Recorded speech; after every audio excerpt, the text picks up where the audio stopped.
Greetings. Thank you for clicking on.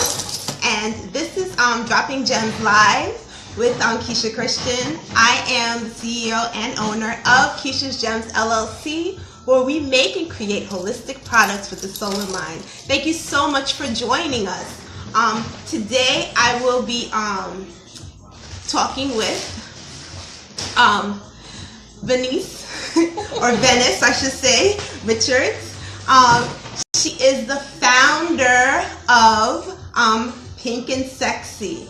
So thank you everyone for joining us. Let me just adjust the camera so you can see her beautiful face. Hi everybody, how are you? Hello everyone. Thank you for joining us today. So I decided to do this live today because I wanted to, or to say Dropping Gems Live. What I wanted to do is bring awareness to sickle cell anemia. And hello, how are you? Welcome. Thank you for joining us. One of the things I want to do is bring awareness about sickle cell. I'm going to be looking back and forth. You know me, every live I have like 3-4 cameras. so you should see me. I'm trying to focus on different. So I am looking back and forth because I'm doing live from more than one place. All right, so thank you. Thank you for joining us. Much appreciated. Yes, Dooney, thank you for joining. Yes. So, getting back to what I was saying, I just wanted to bring more education and awareness to sickle cell anemia. And one of the things that I'm going to be involved in this summer, August 18th, I love it, 18, at the Gramercy Ballroom, is PINKNSEXY event, where proceeds of the event will be going towards sickle cell anemia.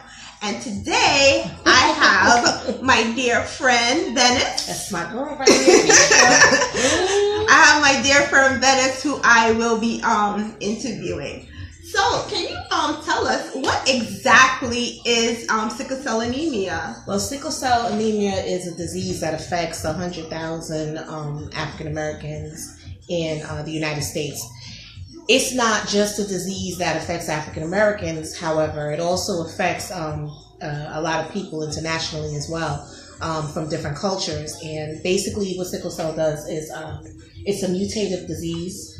Like in other countries, it protects you from catching like malaria, but in the United States and in places where we don't have like a malaria issue, it's mutated and it's something that causes pain, and we lose oxygen, and we lose like vital organs. Like we suffer a lot when we have sickle cell, more than people know, and there isn't a lot of awareness that goes to it. So I've basically taken it upon myself to be an advocate for it, because the idea is to find a cure, because it is a debilitating disease that the older you get, the more it affects you. What exactly is PINKNSEXY, and why did you come up with this this group, or I should say this foundation? Well, PINKNSEXY is basically an idea that came about through a bunch of creative individuals like myself. And what we did is I wanted to do something special for my pure romance clients. I wanted to make them feel special and do like an event once a year where they would come in and they would feel blessed by, the festivities. So it started out basically as a like a sip and shop. Mm-hmm. And then the following year, Carmen Cologne of Fashion for Purpose and Long Island Fashion Exchange, she said to me, you have pure romance and they have lingerie, so you should really think about doing a PINKNSEXY fashion show. Oh, nice. And I was like, okay, all right, you say so. And so then we began working on it, and it was a chance for me to get my former students, because I'm also an educator by trade. So I was able to get my former students involved, who are also creative spirits. And I was also able to get their parents involved as well, who are also very creative. And so it became a labor of love for a lot of individuals because they knew how I suffered with it, and they also had people that they knew that suffered with it as well. And a lot of the support that I get is from people who want to know more about the disease, or they're affected by it in some kind of a way, or they just have big hearts and they know that this is a cause that doesn't get enough shine, so we need to do something more powerful for it. So basically, Pink and Sexy basically came about in a very organic way. So what we do now is we just try to make the show bigger and bigger each year. We try to keep our audience entertained when they come out. So we have performers that come out through the earwax sessions.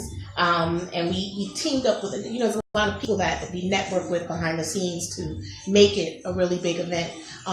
Shout out to Marley, my beauty director for Pink and Sexy 8/18/18. And that's the date of the show, so please save that date. Yes. 8/18/18. Okay. So it is going to take place in Rockville Center at the Gramercy Ballroom. Yes. And I'm excited. I'm looking forward to it so much. Yes, I'm one of her models.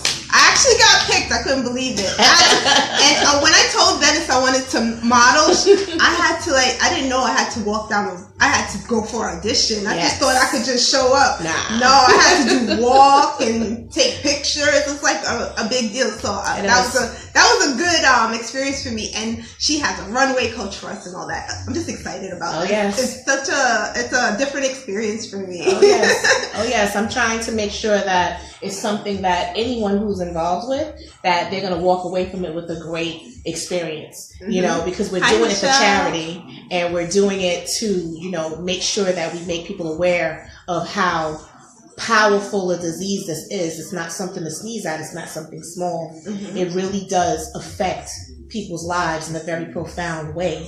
And the only way that we can get that kind of attention is if we put together a really tight professional fashion show that looks like it's coming out of Fashion Week. So that's what we want to do.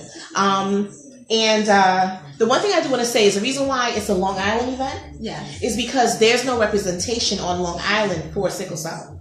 What I mean by that is basically what's happening is if you need advocacy, if you need help, that's one of my former students, Jernay. Thank you for joining. Dira! Oh my God, everybody's hopping on. Look at this. All my former students. The reason why it's a Long Island event is because there is no agency that represents sickle cell on Long Island. So if you need help, if you're in a hospital and you're trying to get someone, the closest you're going to get is QScan, which is Queens Sickle Cell Advocacy Network in Hollis. They're the closest on Hillside. So they need all the support that they can get because they're managing both Queens and Long Island. All right. So with that being said, that's another reason why I do this is because I want to raise this money for QScan to make sure that they're able to advocate as far out as Riverhead, that they can, go out to the Hamptons and advocate out there because we're everywhere, So yes. And what exactly does QScan provide for those people? What kind of services, especially for adults, they provide for people with sickle cell? What kind of programs do they have? They Miss Rochester, God bless her heart, she's been doing this for over 40-something years. Wow. And she will come to the hospital to come and find you. She will also not only come to the hospital to come and find you wherever you are, but she will make sure that the doctors and the nurses are doing what is necessary for you to heal. Because that's an issue. There's a lot of neglect that goes on when you go to the hospital. People aren't necessarily on their jobs and doing what they're supposed to do. And you need someone that can speak for you when you can't speak for yourself. And that's what she does. She also combats a lot of homelessness because, as you can understand, when you have sickle cell, when you have a disease, a chronic disease like that, what happens is you sometimes can become homeless. You sometimes can be jobless. You sometimes cannot have any money. And with all of those, there are needs. There are needs that take place. And when you don't have money, you don't have employment, and you don't have a place to live, nutrition is like on the back burner. Therefore, you're in the hospital constantly because you're not getting what you need in any way. So you're stressed out and you're not eating right because you don't have any money. You can't do anything. So she combats a lot of that. She takes care of a lot of different situations. And what happens is every year, the money that she has to work with gets slashed by the government. Oh, budget cuts. Budget cuts.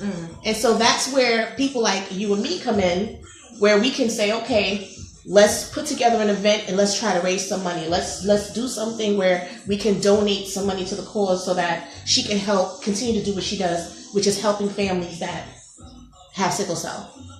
You know? What are the treatments for sickle cell, and how can one avoid getting sickle cell disease? Sickle cell is a hereditary disease. So in avoiding getting sickle cell, the best way to do that is through testing. There are over 40 different strands of sickle cell.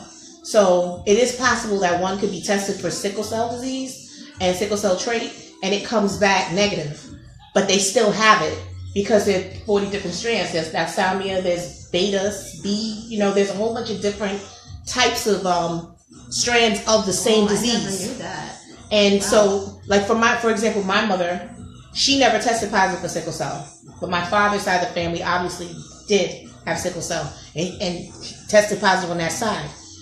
So I came out with full-blown sickle cell and nobody could really understand. But that's because she has thalassemia and nobody knows that. Like, nobody realized that she had the gene for that. Mm-hmm. So we're all walking around thinking, well, how did this little girl get this disease? Well, because it was always there. It's just that the doctors weren't testing for that. So when you go, get educated, get tested, learn the different strands that are out there, understand that it's something that affects you and your community. Because there are statistics that are out there that says that by 2050, the cases of sickle cell are going to double. Wow. Because people don't realize. And they're not getting tested. Exactly. So that's a big deal. And then as far as, there was another question that you asked me. I asked you, what are the treatments? The treatments for sickle cell, right now, if it's a severe crisis, the best thing that someone with sickle cell can do is go to the hospital, where they're going to put them on steady fluids. If they need a transfusion, if their blood count is low enough, they'll give them a transfusion. There's also Hydrea, which is a very popular drug that we take. Another drug, there's like 2 more drugs that have just come out recently on the market. And with those 2 drugs, that looks promising. But these are just drugs that you have to take all the time that you really can't stop taking, because if you do, then it'll slow down, you being able to stay out of the hospital. So basically, folic acid is like one thing that we always take because our vitamins, we have vitamin deficiencies with the B12, the B complexes, and iron. Our body doesn't hold it as longer, and we suffer with lack of oxygen. So everything that we do, it has to be creating oxygenated cells into our bodies. That's the only way that we can survive. So those are the treatments that are out there. And then we also have bone marrow transplants. Bone marrow transplants and stem cell transplants, those are also looking promising as well. Because more and more kids are being able to survive, more and more patients are being able to survive the process of going through a transplant, and they're coming out completely healthy. But it's still not a universal cure, but there's hope. So. Oh, I have a comment here from Michelle. Michelle says, I have the trait, but that's what I've been told. Don't know much about it. Thanks for doing this. Oh, you are so welcome, Michelle. That's so sweet. Yeah, so I just wanted to bring awareness to this. I just think it's so important. Me, especially since I'm a special ed teacher by trade, and I had students who had sickle cell, and I just would feel so sorry for them at times when they would have their flare-ups, or they go into crises and they were not able to come to school. Sometimes they would miss practically the whole school year because of sickle cell. And once I met Venice, and she was telling me about her experience when she was going to school, and the days she missed school, and even sometimes they want to leave back the students because of their illness. I used to tell my students I got left back in the first grade. I had to repeat the first grade if I'm not mistaken. Yeah, because the teacher kept me in the corner the entire year. Mm-hmm. You know, when you have sickle cell, you're prone to get infections. So I would be like congested and coughing and sneezing and whatever, and she put me in the corner. And at the end of the school year, I still didn't know how to read, and so they left me back for that. But I could have easily caught up had she answered my questions and treated me like I was like a person in the class. But instead of doing that, she decided to put me in the corner all year long. Yeah. So unfortunately, as educators, we don't realize the things that we are doing that's of detriment to our students. Mm-hmm. So when I learn about these things and I learn about different illnesses and diseases, especially what my students have to deal with, it just makes me, I feel a well-rounded educator. It makes me more sympathetic and empathetic to my students. Wow. Venice. All right. Hi, Stacy. That's a sickle cell warrior right there. Hello. Thank you for joining us. I'm so excited. I have to tell you, if you're just getting on, we are here talking about sickle cell. And if you missed it, you could always catch the replay. But I just want, Venice already knows I'm going to be one of the sponsors for PINKNSEXY. Yes, Keisha's Gemz. Keisha's Gemz LLC. And I'm also doing a giveaway today. What I'm going to do, I'm going to be giving away a very special gift. And all you have to do is to donate to QScan. Now, if you're on my live, Keisha's Gemz LLC, all you have to do is make a donation and send me proof of the donation. It could be, you could send it to me here on Facebook. You could email me, or you could just send me a screenshot of the donation that you made to QScan. And like I said, it's in the description here. If anyone's on Venice's live, I'll make sure that you have the information. Yeah. And you'll be able to. I'm gonna put the link for the event up. Yes. And the event has all the information. I'll do the that link as for well. QScan and everything, so you'll be able to make your donation. Screenshot that you made your donation. Keisha's information is up there as well, so you could click on Keisha's profile pic or the messenger and just shoot her that picture that you sent in a donation. Yes. Okay. Hi, Janine. How are you? Yeah. So well, definitely, and I'll give you what I'm going to do is I'm going to randomly